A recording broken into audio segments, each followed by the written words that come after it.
On retrouve Valérie Suchet en direct sur le plateau. Merci d'être avec nous. Donc, vous êtes consultante en gestion et vous êtes installée à Mazot depuis quelques années. Et Aline Schirme-Marzol, bonsoir. Bonsoir. Donc, vous êtes gérante de l'entreprise Taracel France, qu'on peut peut-être présenter en quelques mots. La société Taracel France a été créée il y a une dizaine d'années et essentiellement orientée à 90% dans le secteur automobile. Et j'ai repris la gérance de l'entreprise en septembre 2004. J'étais auparavant, on va dire depuis 7 ans, salarié de l'entreprise dans la partie commerciale. Donc je connais bien les clients automobiles. Et on va dire j'ai eu pour mission assez rapidement de pouvoir diversifier l'activité de l'entreprise, ce sur quoi nous travaillons aujourd'hui. Alors c'est quoi être chef d'entreprise aujourd'hui? Comment est-ce qu'on peut définir la fonction? En tant que femme, c'est adressé à une femme cette question. Par exemple, oui.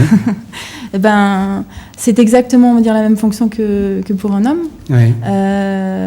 Avec, on va dire, peut-être l'aspect de la fibre féminine en plus, c'est-à-dire que il va falloir pouvoir peut-être avoir un peu plus de ressenti par rapport à ce que les salariés peuvent vivre à l'heure actuelle, notamment des mères de famille, donc par rapport à des difficultés qu'il peut y avoir, notamment vis-à-vis du chômage, des choses comme ça. Donc, par exemple, dans une entreprise, je suis particulièrement, on va dire, sensible à l'emploi des femmes. Et je ferai en sorte que cet emploi soit facilité au sein de l'entreprise, si c'est possible, avec des sujets aussi bien assez variés comme les crèches d'entreprise ou le soutien scolaire, parce que je pense que ça passe essentiellement par là. C'est très bien, vous répondez par avance à une question de téléspectateurs que je vous aurais posée tout à l'heure. Hein. Mais ça vous agace quelque part qu'on fasse ce distinguo masculin-féminin, considérant qu'il n'a plus lieu d'être? Je suis fondamentalement contre les quotas. Ouais. Voilà. C'est-à-dire que pour moi, je pense que je n'ai jamais fait de différence dans la fonction entre un homme et une femme, et je pense que c'est pour ça aussi que je suis à ce poste aujourd'hui. Je pense que l'histoire des quotas, c'est un faux problème.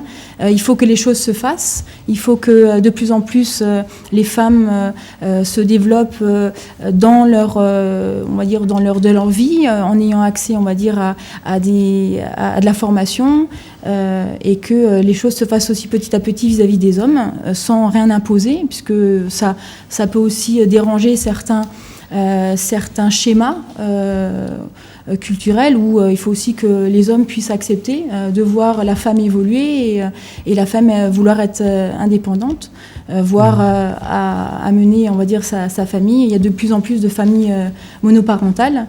Donc je pense que les quotas sont une mauvaise, on va dire, une mauvaise démarche. Je pense que c'est véritablement des choses qui doivent se faire naturellement. Valérie Suchet, en politique, la parité est loin d'être acquise. Hein, et selon vous, dans le monde du travail? J'ai un petit peu la même réaction que ma voisine. J'ai jamais ressenti d'animosité à l'encontre d'une femme. Je crois que le monde économique, il est ce qu'il est. On est là pour faire de la valeur ajoutée, pour faire de la richesse, pour aller la chercher. Alors j'imagine qu'on a peut-être encore les 3% de personnes qui sont dérangées, dont on parlait tout à l'heure, qui n'apprécient pas peut-être. Mais je dirais qu'en règle générale, le comportement est normal et l'acceptation est forte. Je pense qu'à partir du moment où on a un message à faire passer, qu'on a envie de le faire passer, qu'on a envie de travailler ensemble, les problèmes sont résolus. Mais dans votre cas, il y a une chose qui est plaisante. Vous êtes à Mazot, hein, et oui. on y reviendra. Mais vous avez travaillé auparavant au Canada. Hein, vous y étiez, je crois, dans les années 90. Oui. Hein, et là, vous m'aviez dit que vous avez commencé par un sursalaire, hein, parce que oui. Vous tombiez sous le coup de la loi canadienne sur les minorités. Exactement. Ça, c'est la grande surprise de la première embauche. Moi, j'avais bien préparé mon speech, je crois, comme tous les jeunes qui essaient de trouver leur premier travail. J'avais bien lu toute la documentation en la matière. Je suis arrivée avec tous les points à développer pour gagner forcément le plus possible de salaire.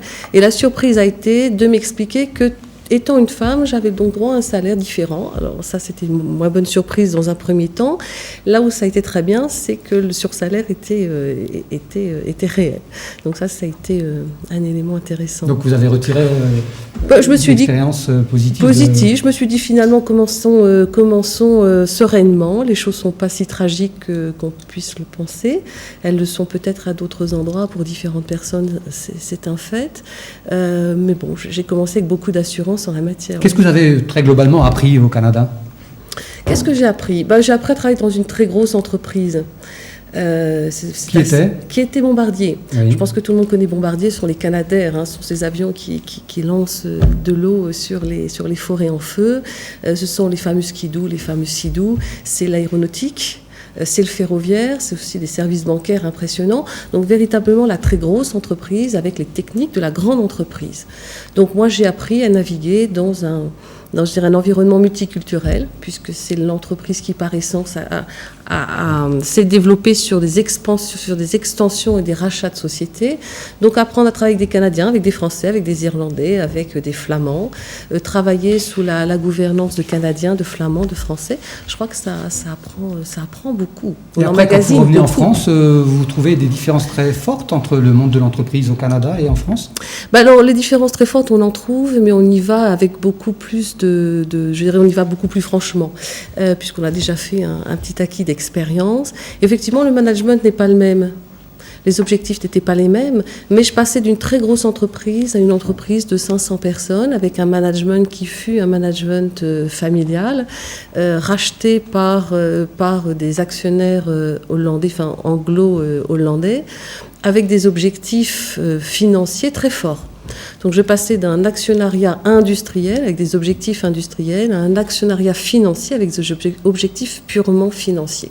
Donc le management est radicalement différent dans ces conditions. Alors vous voilà consultante en gestion à Maslow, là vous êtes un peu tout seul, c'est pour ça qu'on l'a vu, vous faites partie de ce réseau. Oui, tout à fait. Alors qu'est-ce que vous y faites et à qui vous vous adressez ? Alors moi j'ai créé cette entreprise de conseil en gestion parce que c'est ce que je sais faire, parce que c'est ce que j'ai appris à faire et j'espère bien le faire. Donc l'idée de départ, c'était d'aider les entreprises à connaître leurs marges, à améliorer leurs marges. Ça, c'est une idée un petit peu nouvelle maintenant. Pendant très longtemps, on a considéré la marge d'une façon globale et on s'en satisfaisait à la fin. Et aujourd'hui, comme le disait si justement Monsieur Sordi, les entreprises ont besoin de savoir où se trouve leur marge, avec qui elles font leur marge, de quelle façon elles font leur marge. Car sans cette connaissance-là, on ne peut pas faire de plan d'amélioration et on ne peut pas viser, je dirais, une optimisation de son entreprise. Donc pour dire ça d'une façon un petit peu simple, prenons par exemple une entreprise qui fabrique un outil extrêmement simple, un pinceau, un crayon. Pour un chef d'entreprise, l'idée de base, c'est de se dire est-ce que je dois privilégier le circuit de vente vers un JTEM, comme nous avons à Maslow, ou au contraire privilégier des circuits de vente vers la très grande distribution. Alors il y a d'un côté cette espèce d'interrogation qui est de se dire la grande distribution, c'est des millions d'exemplaires que je vais réussir à leur donner, tandis que le JTEM, c'est 100 exemplaires, 1000 exemplaires, et encore, il va me les écouler de façon très lente. Alors, la première réaction, c'est de se dire, je joue le volume, et je gagnerai forcément de l'argent. Et puis finalement, quand on applique un certain nombre de méthodes qui permettent d'étudier profondément les marges, on s'aperçoit que les gains ne sont pas là où on pense réellement, et qu'il faut peut-être changer d'optique. Donc toute ma méthodologie, toute ma connaissance vise à dire aux chefs d'entreprise, regardez vos marges, ça vous permettra d'ajuster vos politiques commerciales. Bien.